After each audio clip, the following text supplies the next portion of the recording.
I'm not recording here. Now it's all you. Oh, well, I mean, I'm recording your voice, which is good. So Yes. the new microphones, we like it. Look at us upgrading. Another $80 we're spending on the podcast. Listen, I want to make it very clear. We have no sponsors. We don't plan to get any sponsors. And people need to understand that this is only a money-losing operation. I had some lobbyists ask me yesterday, why do you guys only do audio only and you don't do video? And I'm like, one, it costs money, and two, Reagan is a snob. So he only wants to do audio only because he's a purist. That's 100% right. I don't want to. We did video with my podcast with Ben, and what we did was we were just on Zoom the whole time, and it looked horrible. But that is a venue that I understand that people do, and I know that there have been people out there that have Oregon Politics podcasts, like OPB. They obviously have studios that look really nice, and they know how to do cameras. I've heard there's a podcast out there that some Republicans do where they spent $30,000 on their studio. I don't have that kind of money to burn. I don't know that you do. No, so we not stick on with that. audio only. I'm a podcast purist, man. That's a talk show, is what that is. Yeah, Which it's is true. fun. And then they use it, like I was saying too, I said they use that, they like to use all the clips, and they're trying to make a bunch of social media bait out of it and stuff like that. We don't really care. I don't have staff. Yeah. If we had a producer, maybe. Yeah. But we can't get anybody to do that for free either, so that wouldn't work either. If you're a producer that wants to work for free and also lose money, let us know. Yeah. Wait, the phone's ringing. Oh, no, that's sorry. It's not. All right, so lots has happened since we last convened. I mean, a short Friday, we did the podcast with Representative Willie Choatson on Friday, right? Or did we release it Friday? Did we recorded Thursday? Something like that. I think I released it Friday because we recorded it Thursday, and then I didn't get it out that night because I get home and I'm just dead. I mean, yeah. Oh, I'm with you. Like last night, we got home. Like we finally left the Capitol like around 7. We left VBI's office and then got home, ate a little bit. I talked on the phone to a couple of candidates, and then it was like 8:15, and Vicky was still talking to Rep. McIntyre there, and then I just kind of French exited my way up the stairs, and asleep I went. I don't even know what time Vicky came to bed. I was out, Reagan. Up at 4:30 this morning though, with ready to go, ball of fire. I mean, we go to bed at 8:30. 4:30 is not too bad. I had to run Bible study last night, so I left work. I went straight to Bible study, and then went from Bible study to home. I ate dinner. I helped put the kids to bed. I did 2 chores, and then I went to bed. And then I'm going to be honest, I didn't get up early enough today. I probably should have got up earlier, but I didn't. It was like I toss and turn in the morning, and then my head starts going on things I need to get done. And so they had Ways and Means meeting this morning, and so I was thinking about some of the bills in there and all that sort of stuff to do for Senator Anderson. But anyways, my point was, yes, a lot has really kind of happened from, Friday to Wednesday in short sessions and the end of session. A lot of things happen. I mean, some guy resigned from his job. Like, did the House Republicans walk out and then they didn't walk out? I wasn't really sure what happened with that. So the Senate was we eventually passed 1599 Tuesday, right? Yesterday? No, we passed it Monday. So we finally, the Senate passes it out Monday at the end of the day, finally. It goes. We all knew it would, but 2 weeks less than 2 weeks until the end of session. They pass out the gas tax, bill that moves the bill to May, race versus the general. So, and then while all that was kind of going on, there was a lot of hoopla happening over in the House, Reagan. So let me see if I can walk you through this. Floor has been starting earlier. So normal time for floor to start is like 11, and they've been scheduling to start at 10. We haven't been starting at 10. We start at like noon. And part of that is because Democrats and Republicans, I think, are probably going back and forth, and they're having conversations, all kinds of conversations. I would guess they're talking about a lot of bills, and they're talking about a lot of logistics, and they're talking about a lot of feelings. And but one of the feelings that was ongoing that the Republicans felt pretty strongly about is that Representative Tran and him had a situation in committee last week. And it was deadline day. They were trying to move the gun bill out. It's House Bill 4145. The gun bill, which is my understanding, it implements Measure 114. So right now, if you try to get a gun permit under Measure 114, if they were to turn that on, it wouldn't work. Like, the logistics of the law legitimately don't work. And he is trying to make the law work. Now, I still don't like the law. I think it needs to be repealed and all that stuff. And I still think it's a bad bill. But if he passes a bill that still doesn't work, no one's going to be able to get a gun. Yeah. And I think that's probably a bad outcome. And so he tries to move the -3. Representative Tran votes no. And there's only one more Democrat on the committee. And I don't think that Chair Krupp thought he needed to whip his votes on a gun bill with Democrats. Right. Because that's not typically an issue unless it's like Betsy Johnson or somebody, right? So he takes her out of committee. Something happens in the hallway. Now, this is the part that I've been reading on Facebook. There might be video. I don't think it has any audio, though, which makes it challenging. There's talk about there might be witnesses of this, but nobody's come forward and submitted a complaint. A plainclothes officer intervened. Yes, something apparently. like that. I have seen a grainy video. It was almost like the Zapruder film. Back and to the left. Back and to the left. But it was a very long hallway shot. Yeah. So you don't really get you can't really tell.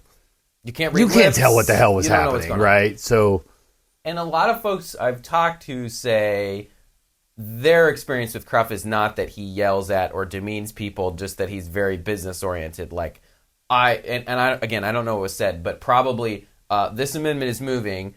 You're voting for it.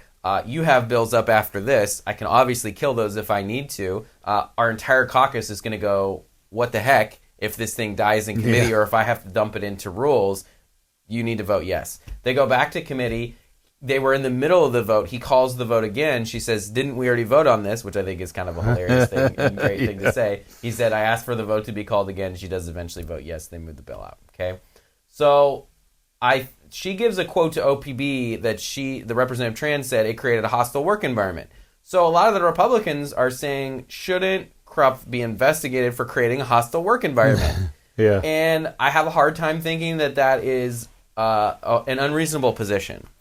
But obviously Democrats would like to minimize. I have no idea what's going on behind closed doors between them, between the members involved, between leadership, members not involved. I was very surprised that the speaker said when she was asked about it, I haven't talked to either of them. Yeah. Things get tense. If I were staff to the speaker, if I were comms people, I would recommend you don't give that quote. I would recommend you no comment or don't respond, and I would recommend you go talk to your members. Yeah. I don't know what maybe the say was. Just this is internal. We're working on it, and I'll give you a response later. Like, yeah, that would be something. Sometimes they don't know what to say when they get caught off guard. It's really like even national Democrats, right? And I heard that on Ruthless the other day. They were saying like if it's not on a bumper sticker or if it's not a slogan, they don't know what to say. Right. Like, that's why it was so refreshing to have, like, Willie Choatson on when we had him on. Like, he didn't mind engaging in policy discussion. And Democrats need to do more of that and less of the anti-slogans because they get so caught up in, here's my press release, even though we just told her that she should have said, don't say anything, but she said something. But she said the truth out loud, which I thought was kind of a bummer because she probably hasn't because I think she just hadn't talked about it, right? I think that's kind of a little bit of not what I would do. But at the end of the day, the gun groups really got all crazy with it, right? Because they know they thought they had the bill dead. And yet the bill still... So fast forward, bill moves forward. Yep. Out of committee. Of course it passes. Yes. And then that created a lot of feelings, I think, on the House Republican side over the course of the weekend. So then we come back, and it's Monday, I guess. Was it Monday? Yeah. That the first thing up, or I think the discussion had been over the weekend, is there needs to be something that happens. If you're going to create a hostile work environment, you should probably lose something, right, for that. There needs to be reprimand, or there needs to be investigation, or there needs to be punishment. And what I think they got to was Krupp is co-chair of Joint Conduct and House Conduct, or chair of conduct on the House, and that makes him co-chair of Joint Conduct, and maybe his resignation should be in order. So his resignation comes up. Now, the resignation order, or the motion to accept his resignation is different than a motion to replace him. However, on the floor, Leader Bowman moved those two things together, which I guess makes it non-debatable. And I think the Republicans were under the impression there was the potential to kind of talk through this issue a little bit, right? Sure. Yeah. And there wasn't, and so that vote happens. Everybody except Representative Wallen votes for the motion. I think Wallen was very frustrated with how the motion got rolled out. Maybe that the motion wasn't even in order, but it was happening and there was no stopping it, right? So she votes no. The Republicans immediately start picking up their stuff and they're walking off the floor. And you can see key Democratic staff stand up and start to walk around. You can see the speaker and the leadership start to walk around in a hurry. And I don't know if they knew what was going on and were springing into action, or they were going, what was going on? But it started to get very exciting on the floor. The next bill up is one of the most controversial bills of session, which is an increase of 1.25% in the transient lodging tax on hotels to pay for a combination of things. Wildlife and wolf depredation. The wildlife programs being more important to Democrats, mostly, and then the wolf depredation being very important to Republicans. The end of last session, the wolf funding died. This bill died in the Senate on a minority report because of a timing thing. So it gets brought back in a short session. Passing a tax in the short session right before an election is always super fun for everybody. And so that bill comes up. So the Republicans walk off, and a bunch of everybody else is going, they're walking out for the TLT. And I was like, Representative Owens is a chief sponsor, and he's walked out. I don't think it's over TLT. I think it's the previous vote. So after that, and I'm trying to remember even what happens after that, but that created... Well, I remember I was over here, and I'm looking at it, and I'm like, well, what's going on with the House? And you kind of have it on TV cameras, and we have it on our computers and stuff. So I open up the House, and then I see like there was still a couple of Republicans on the floor, and nobody else. And then they were kind of like talking about the TLT thing, and I'm like, what the hell is going on? And then abruptly it just kind of stopped, and they went to recess, So it's been pretty wild last couple of days. That happened again yesterday, where Republicans are late to the floor and, clearly negotiating with the leader on stuff, right? The two leaders are trying to negotiate things, which is what they're supposed to do. It's not supposed to be quite this dysfunctional of a negotiation, no. But it is. You got to do what you got to do, and I think things are messy, Reagan. Things get messy. It's much messy. We have a much messier process. You could say a more open and transparent-ish process, I suppose. Yeah, probably. But I do think one of the big things about this, though, is that Republicans, one of the things they're doing really well is if you show up for that beginning roll call and you're counted, you can no longer receive, I believe, an unexcused absence. Yeah. And I think that's the assumption everybody's operating under right now. Now, maybe that assumption changes or the speaker tries to push the envelope on that. But right now, if you're counted at the beginning of floor, they keep trying to recess and come back. They recess for lunch and committees and then come back. Well, you can just not show up for the second one. Everything that's there can get delayed to the next day. That really costs you. Floor time is super important now as we're in the second to last week of session. You only have one more full week, and it can take some time to move this stuff. And the Republicans are doing a very good job of slow walking this stuff without walking out and costing themselves unexcused absences, of which they only can take 9 before they're barred from running again. And I think the Krupp stuff, just to put a finer point or a finish on that, the Democrats are definitely not doing themselves any favors. No. I think they can clearly say, like, they're not... There's some chaos happening without even Republican help. They're doing enough chaos inside their own tent to allow us to create even more chaos, right? Yes, so we colloquially call it like dem on dem violence, which I'm not actual physical violence, but political and personal issues. And we do a good job of doing that too. Oh, we love Republican. Republican infighting is just at this point, if you look up Republican infighting in the dictionary, the Oregon Republican Party is the definition of that. And then sometimes you see it bubble up to the national. Yeah, we've been pretty good at that, Reagan. As far as infighting goes. But that's okay. I don't mind the infighting. I like primaries for the sake of talking about where we should go and who should be leading the banter. So I don't mind that at all. So that leaves us with like $15.99. So the theory is it was first read on the House then yesterday. Yeah. So it gets second read today. So because it touches a committee, so there's no committee that actually has to hear it again. So it's a joint committee. So paperwork just touches the committee. They don't have to vote that's on already it done, by the way. It's popped out on second reading Okay. list. Yes, it just happened. So now it's second read. So theoretically, they could vote on it tomorrow. Yep.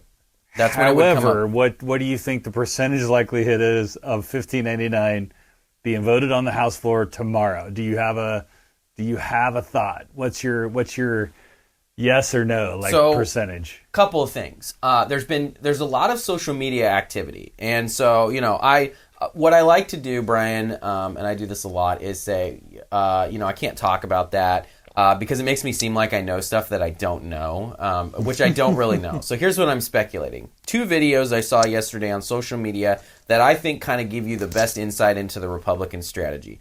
Drazen had a video that said, we delayed 1599 in the Senate for, I think she said 2 weeks. And that's enough time to go past the date that the Secretary of State gave to say if you want to meet all these federal deadlines to the 26th, right? Is that 25th. Today? 25th. He said the 25th. So now... Softly. So they say theoretically they need the bill the 25th. Some of the... I guess maybe some of the clerks are saying, they could get the info by Friday and get all the processes done. Okay? This is one thing I don't know about the bill, Brian, because I probably need to go read it, but it's been on your side. I don't know if you have looked at this part. Does the bill do the thing which says, notwithstanding, ignore all of our other laws and just do what this says? Because what I'm hearing is that the Democrats believe that their bill allows them to skip all that process, and therefore, as long as they don't miss the date to print yes or no on the gas tax on the ballot, they have met their legal obligation. And yes, and I believe that's probably will be backed up by the courts, but right. Maybe that'll be determined or not. I don't know, but I think they could still. I think Tobias could do it at the point where it's passed and the governor signs it. Like he's going to move forward as if it goes on, unless he gets an injunction from the courts. Right, and he's just gonna do, and I'm sure that he's assuming at this point, since it passed the Senate. And also, Tobias is a Democrat, so it's clear to say that he's going to kind of go down that road of getting everything prepared as if it's coming. Well, and there was an interesting and I don't know if this got reported, kind of, but I never saw the letter exchange. The Republican leaders, Elmer and Starr, sent a letter to Secretary Reed basically saying, are you going to hold to your dates? And he just replied, I'm going to follow the law. Yeah. Which is great. Don't know where he got that. It's a good tagline. I'd put up a red poster of follow the law if I were him. Just inside jokes. So great. But what he's essentially saying, I think, is if you send me a bill that says I have to ignore all these other statutes, I have to ignore all these other statutes because that's what the bill says I have to do. Now, if it doesn't say that, he'll still start the process to put it on the ballot, and then the date that it reaches the ballot, if he hasn't done everything, he's going to say, this has not sufficiently made the ballot, it goes to November. And, or I don't know, does it go into some gray area where it never appears on the ballot? That would be wild. I think if you're the Republicans, what you'd want to do is delay as long as possible. It doesn't seem like there's the will for a walkout in either caucus, so there's no killing it. Because by killing it, you're also going to kill probably every other bill in the session. Yeah. And I don't think there's a lot of appetite for that. So all you can do is push past the deadline that you think is required. You got to find a military or overseas voter to say, hey, why didn't I get any information about this here gas tax like I'm supposed to? You file an injunction or you file a lawsuit, and you just try to hang it up in the courts. Yeah. And I think that's denied my constitutional right to vote. That's a good strategy, especially if you can file it in a lower court and you don't have to go straight to the Supreme Court, because we already know the Supreme Court hates Republicans and hates, reading things and interpreting the law. They love intent. They don't love what's actually written in the Constitution. And so I'm not expecting to get a good ruling out of them. But if you can get them stuck in the courts and not moving fast enough to make the ballot, that's a good strategy too. Then at some point, Secretary Reed has to make the call that he can't plausibly put it on a ballot that gets out there that's going to be his constitutional duty to convey the elections. So, you just have to muck it all up. I don't know. And I don't know if it helps, if it stays, if all that process keeps going. And I was having this argument last night, like at the end of the day, we blame Democrats. We'll continue to blame Democrats. The gas tax goes down in flames, right, in the May primary if they end up doing it. But I really believe in elections, there's pre-summer and then there's post-summer. Yep. And they're really banking on the idea that this all happens and whatever blame people want to throw, that all ends as people forget stuff over the summer. And then we have the fall, which is like it's like a new year. September starts, Labor Day hits during campaign season, and we just completely forget about anything that happened before summer. So that happened to us in 22. Think about like all the abortion stuff, all the things, like, right, and then the Supreme Court does the case on abortion, and then we just got really, things just went slowly downhill for Republicans because of the Supreme Court case on abortion really kind of hurt us over the course of the summer.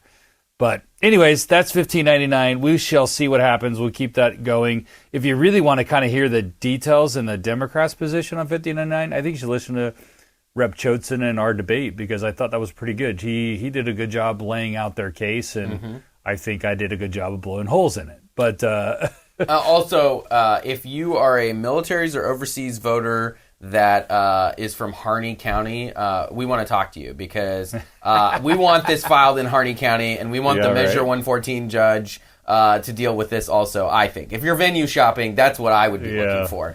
That's a great idea. So, we like Harney County for some reason. We'll start making some calls. They got real good judges down there. Yeah. Very fair-minded, impartial, follow the law judges. And that's what we like. So. Nice. All right, let's transition real quick to campaigns. Now that we talked about what's happening in the building, and there's way more going on than what we just talked about. It's been a pretty wild short session.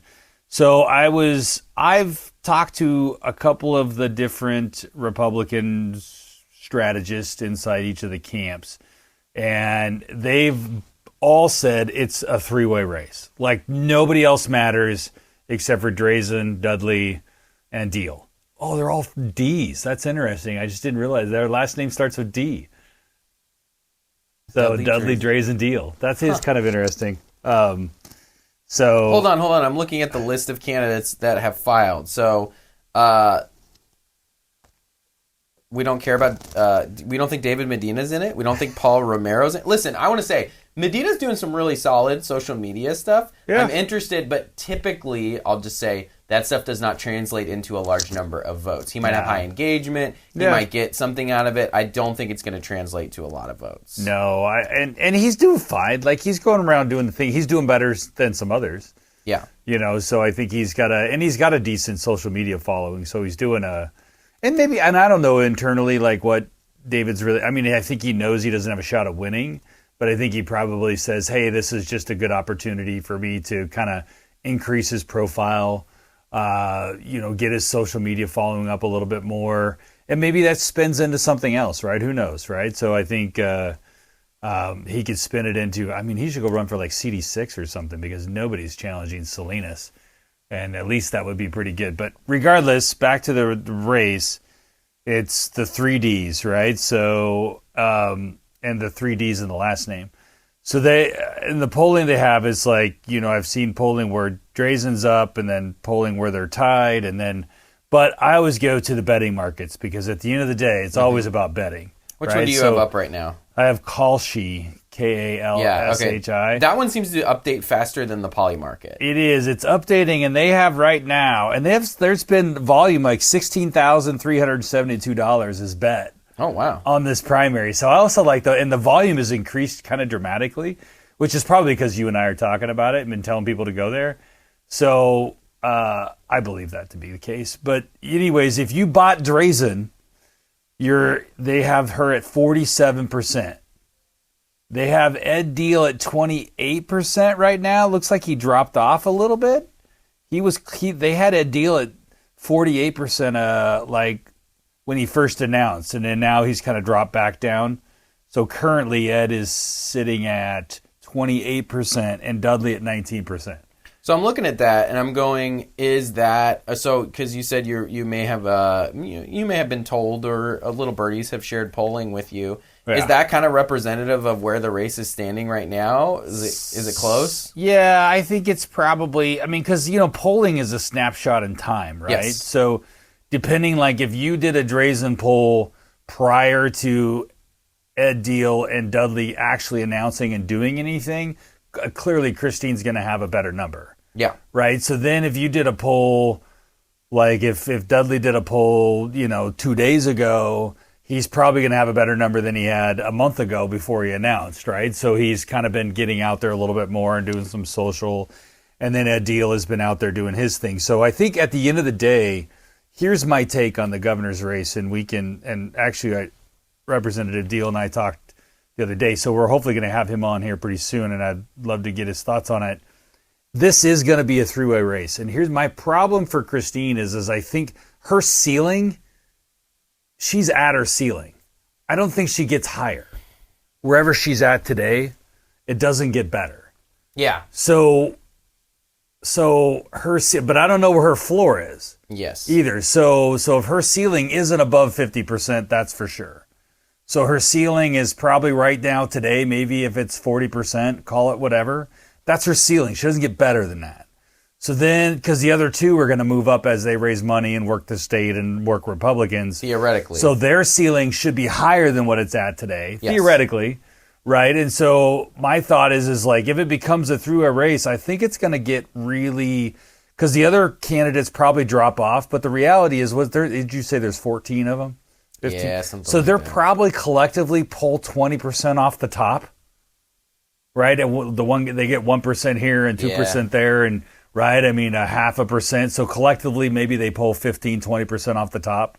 So the reality is you're fighting for 75% of the rest of those ballots. So it's that this could end up being a super, super tight race. If the race is today, I think Drazen wins. Yeah. But the race isn't today. The race is 2.5 months from today. I think also... And a lot can happen. And they haven't started bashing Drazen. Now, if Ed Deal and Dudley start going after Drazen, or somebody else starts bashing Drazen, then we could see some numbers. And vice versa, right? I mean, if Christine starts pounding on Ed, if he kind of comes up on her heels, and then she's got more money in him, and she... puts out a hate mailer or something like that. I mean, so there's a lot of game left to go, but I think it's going to get tighter, not wider. And I also think, so this reminds me very much of the CD2 primary and how loosey-goosey that was. You had, obviously, current Congressman Cliff Bentz. You had Newt Bueller, who and everybody broke out into a different region of CD2. And here, there's a huge portion of the state that doesn't really have a candidate, which is there's not really a quote-unquote Eastern Oregon candidate. You've got Drazen that's in the I-5 corridor, Clackamas area. You've got Deal, who is close to I-5 in the Canyon area. And then you've got Dudley, who's from Central Oregon, but I think he's sort Portland. of Portlandy. Yeah, it's where everybody knows him from. Right. Lake Oswego, he was living when he ran. So, maybe he does better in Central Oregon if people figure out he's a resident, but I'm not sure that a lot of people are aware of that. He's been generally pretty private about his life. He hasn't been in public life for over a decade. So, you've got that. I think also it's important to draw the distinction from the internet primary and the actual primary. Yeah. Okay, you can go out there and a candidate can post as many attack memes on candidates and as many, 15-second videos, but if you don't have real money behind those things, either on mail, either on paid social and digital, either on paid TV, it's not going to actually make a dent. Yes, you might get 500 Facebook comments, but that's like a drop in the bucket. Yeah. You're not reaching half of the voters in the primary are going to be over 65, and not all of them are active Facebook users. So you'll have to hit them with either mail or with texting or with TV or with digital. And if you don't have money to do that statewide, which gets expensive fast. Right now, the only one who has money is Drazen. Yeah. And she doesn't have to spend it bashing any of her opponents if her opponents don't raise any money. We still don't know what Deal's going to do. There's the rumors flying around that Phil Knight is funding Dudley, but it hasn't happened yet. And he kind of needs it to happen pretty soon, I think. Or maybe he lays out the plan and he knows exactly when the money hits and the ads are produced and they just, boom, they go. And maybe he can thread a needle. But the longer you wait, you need time for that stuff to sink in. You don't just show somebody one ad and they flip. You need to show it to them 10, 15, 20 times before they start going, oh, I think I've changed my mind.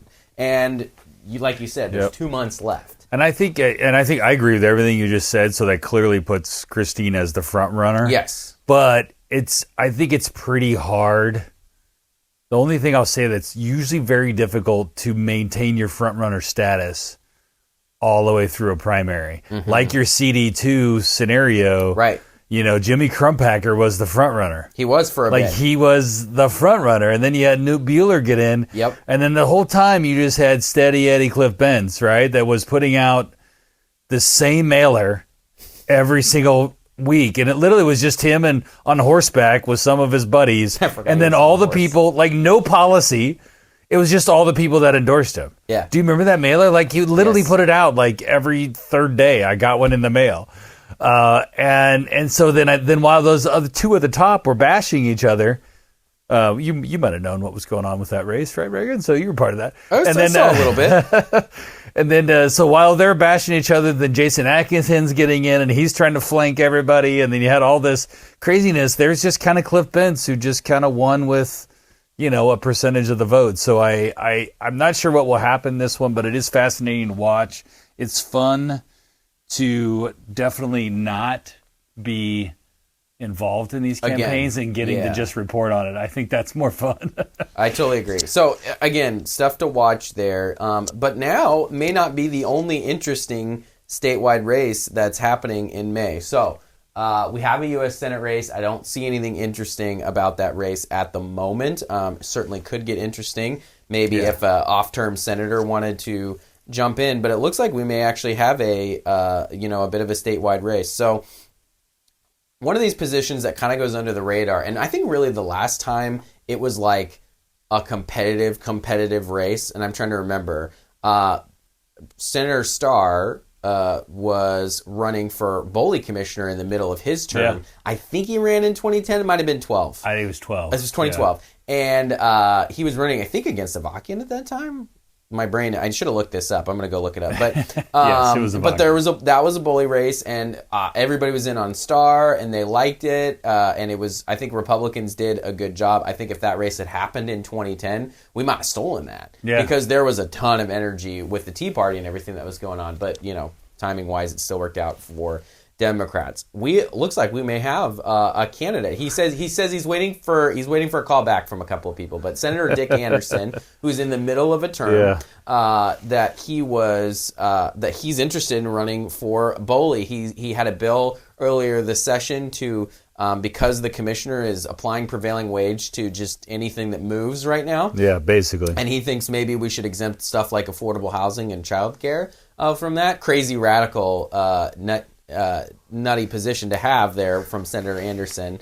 Actually, I think almost everybody agrees with him except for a couple of unions and the Boley commissioner. So he wants to run, and I think he's a really great candidate. I think he's really well liked, and this is the thing that's really dangerous. Is I've never met a Democrat who doesn't like Dick Anderson. Never met a Republican who doesn't like Dick Anderson. Like, everybody likes this guy, and I think having a guy who's super likable, who isn't, he's also not known as a hardcore right-winger. He's very reasonable, but he stands on his conservative Republican values as well. But he's one of those, like, happy warrior types that I think is a very dangerous type of a candidate if you're the incumbent Boley commissioner. So, you've worked with him. You, a little bit. You currently work for him. Yeah. You've done campaigns with him. What do you think about this Boley commissioner race? I think we've backed our way into the Boley commissioner race. It really wasn't like, a desire for Senator Anderson to run for Boley. That's not like it wasn't his political,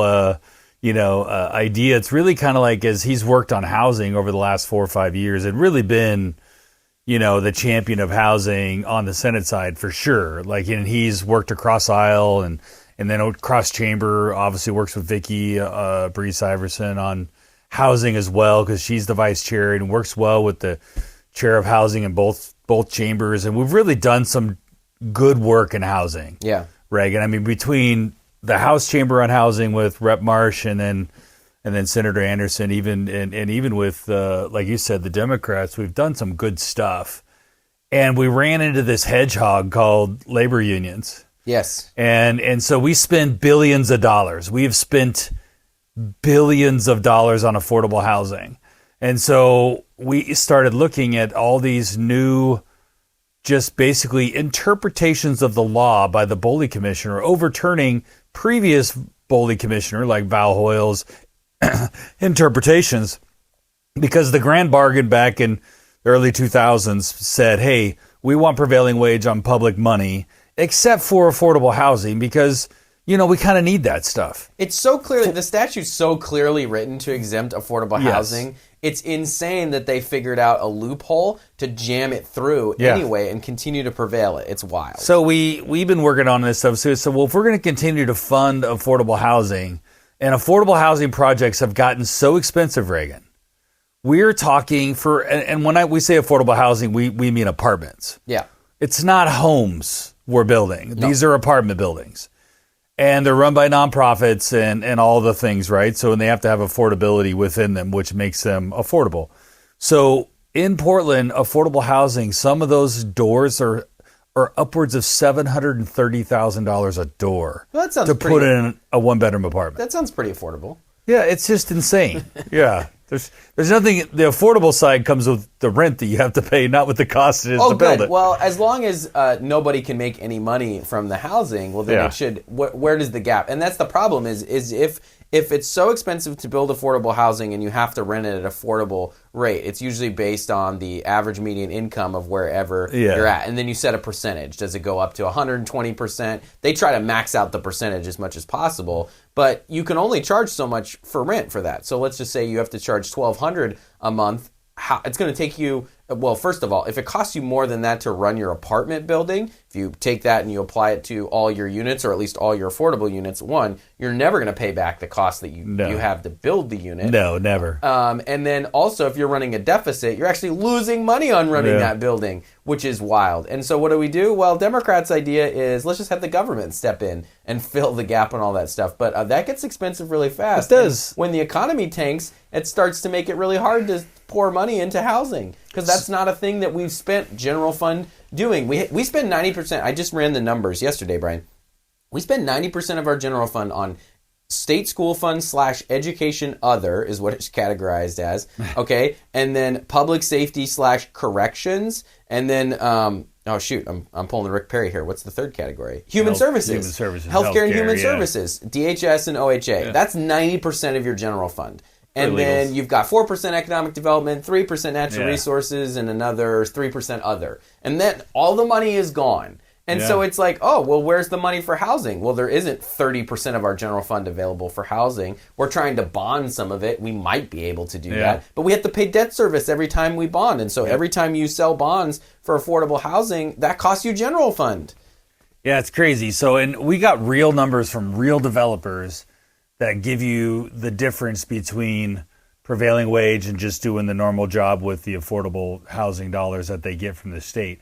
And it is at minimum 20% increase. So you're adding, and it's not like, and they make it sound like these laborers are low paying workers, right? And it's like, I ran the numbers and it's basically like a carpenter is already making $44 an hour, and then the prevailing wage, they go to $49 an hour. Right. So do they make more money? Sure. But it's not like they're going from $12 an hour to $35 an hour, right? I mean, if that was the case, it'd be completely unattainable. So all we asked for was to clarify the exemptions. Well, big labor comes in and they just say, hell no, no, no, and no. And the bill doesn't even move off the Senate Labor and Business. So we just said, well, maybe this is an area we have to explore. And so we're exploring it. We'll see what there's nobody else really running that is even kind of interested in it. So we think it's an area in which we could build more. And then you start to learn about what else has the bully commissioner just been completely inept at. She can't clear backlogs of the worker wage theft stuff. I mean, their backlogs, they said in testimony, they'll clear it in 2029. And they got a massive infusion of cash and people to do that in a time when we had a good budget situation, and now we have a terrible budget situation. So 27-29 budget should be really fun for BOLI as they take money from probably. And go other read things Nigel that matter. Jacquist. I mean, if you don't believe us, just go read all of his articles on BOLI commissioner and she's basically corrupt. I mean, all of their money for campaigns come from the big labor, and they're the ones that come in and they're the ones saying, you got to change this, you got to write that, you got to do this. And it's really just not helpful to the state of Oregon. So I think the senator is really looking at, and we'll have a go, no-go decision here pretty soon. There's a filing deadline coming up. So you kind of do have to decide, don't you? We have a go, no-go decision coming up here pretty soon. And it's really just saying, is there an appetite to really change the future of Oregon? And can being a BOLI commissioner, can we change that? Can we change the housing? Absolutely. Like, we could come in day one, change the interpretations of the law, make it happen. and go forward. But can we also make Oregon a little bit more business friendly? Can we protect our workers along the way, clear the backlogs, and move forward? With Senator Anderson, I think you can do that easily. Yeah. I think versus because it's a nonpartisan race, and it's supposed to be a nonpartisan office that is charged with a very specific role. And so if that's their job, is to do a very specific role, but yet you're making it political, to me, that means you need to go. Yeah. So, and that's where I really go wrong with this agency. Even like in Ways and Means today, they're passing a bill that basically creates a slush fund for BOLI, which is just they're adding more so now workers are going to have to pay more every day because they created this new slush fund that adds to the wage benefit package, but it just goes to BOLI to use for a slush fund. And then they're adding $5,000 to the cap for prevailing wage that they charge cities. So instead of a $7,500 cap fee, they're now adding $12,500 to that fee. So just to do the prevailing wage stuff. They don't actually do anything for it. They just charge you for it. So we'll see what happens. More to come and on that front, but we'll see. You can read the OPB article. Dirk wrote on it. He got a hold of the senator. Got a couple of lines of quotes from him, and then we're continuing to look at it, but more to come on that, Reagan. And awesome. I think we've gone long enough. I don't know. I'm kind of tired. I got stuff to do. I really do have stuff that I need to do. We had some other things on the agenda, but we'll talk more. So more interviews coming. Stay tuned. We got more candidate interviews. Hopefully you guys have enjoyed our 2 times a week because it's been exhausting on our front. We'll cover filing day as well. There's always 1 or 2 surprises. Yeah, that's going to be wild. So should be fun. All right, get back to work. Thanks, Brian.